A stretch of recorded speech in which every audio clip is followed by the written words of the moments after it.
A doctor rushed towards synagogue gunfire to help the wounded. He was killed. The gunman didn't ambush Dr. Jerry Rabinowitz during prayers.As the shooter stalked his victims in the Tree of Life synagogue in Pittsburgh. Rabinowitz rushed to help the wounded. According to his nephew Avishai Ostrin.The price Rabinowitz paid for his compassion was his life. He was a doctor, a healer, Ostrin said in a Facebook post Sunday. When he heard shots he ran outside to try and see if anyone was hurt and needed a doctor. He added, "That was Uncle Jerry, that's just what he did."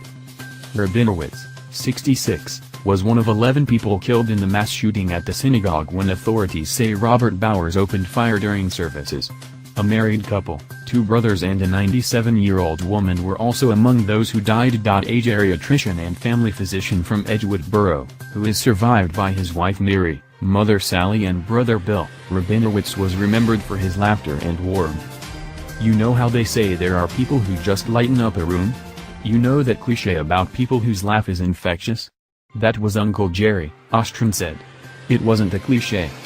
It was just his personality. His laughter, with his chest heaving up and down, with a huge smile on his face, that was Uncle Jerry. A former patient poured out his grief as well as his appreciation for the doctor who held his hand, literally, during the worst days of his life. "How I wish I had reached out last year and told him I was making it finally, and sent him a picture as proof," Michael Kerr told.